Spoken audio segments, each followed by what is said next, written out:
She saw it coming, not with bitterness, not with rage, but with clarity, with grace, with resolve. Isla Dawn, 31 years old.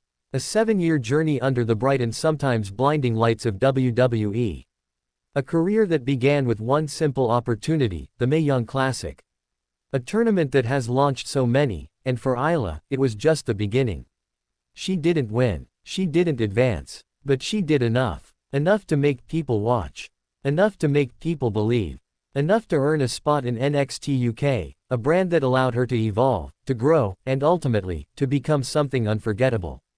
And in that UK brand, Isla Dawn thrived. There, the magic began. The battles were hard-hitting. The stories were darker. The energy was pure. She stood across the ring from Rhea Ripley, now a global star. She clashed with Kaylee Ray, who the world now knows as Alba Fyre.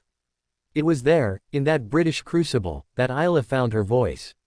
Her rhythm, her identity, the mystique, the aura, the fire behind her eyes, the otherworldly charm. Isla wasn't just another competitor. She was a spellbinder. And when NXT UK folded, as all things eventually do, Isla didn't vanish. She adapted. She transformed. She walked forward into the next chapter, hand in hand with her sister in Smoke and Shadows, Alba Fyre. They called themselves the Unholy Union. A name not chosen, but forged. Forged in fire, in trust, in chemistry few tag teams could replicate. They came to NXT in the US with momentum. With eyes upon them. And when the time came, they captured gold. NXT Women's Tag Team Champions. A moment earned, not gifted. A title reign that reminded the world. Darkness can shine, too.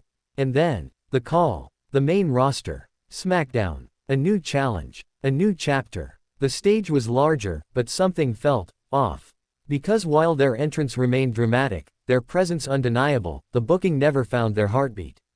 They weren't used. Not properly. Not consistently. They were champions, but often afterthoughts. They were unique, but never given room to breathe. They were ready, but the company wasn't.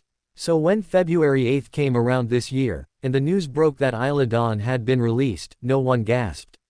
No one was blindsided. Not even Isla. Because sometimes, the most powerful intuition is the one that whispers before the wave crashes. She felt it in the silence. She knew it in the way creative meetings passed them by. She knew it in the way their mystique had been parked backstage. And here's what you must understand. Isla Dawn didn't cry over this. She didn't crumble. She didn't post rage online. She didn't throw darts at old posters. She understood. Because for her, WWE was never the endgame.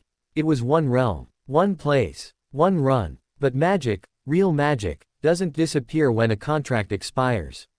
It just moves. And Isla Dawn, she's moving, she's planning, she's waiting, yes, but not idly. She's conjuring, she's creating. And somewhere out there in wrestling's ever-growing cosmos, a place exists where a performer like her is celebrated, not shelved. Where darkness isn't feared, but embraced. Where characters aren't just acts, but stories worth following. And when she returns, and believe this, she will return, she won't walk back as a forgotten name. She'll rise again as a presence reborn. Because the Unholy Union may be gone from WWE, but its spirit is eternal. Because you can't release the soul of a performer. You can't extinguish Mystique with paperwork. You can't erase what Isla Dawn represents. So to those watching from afar, don't mourn her WWE exit. Anticipate her next spell. Because real stars don't need permission to shine. And Isla Dawn has always been more than a contract. She's a force, a vision, a world unto herself. And now, she's free to cast again.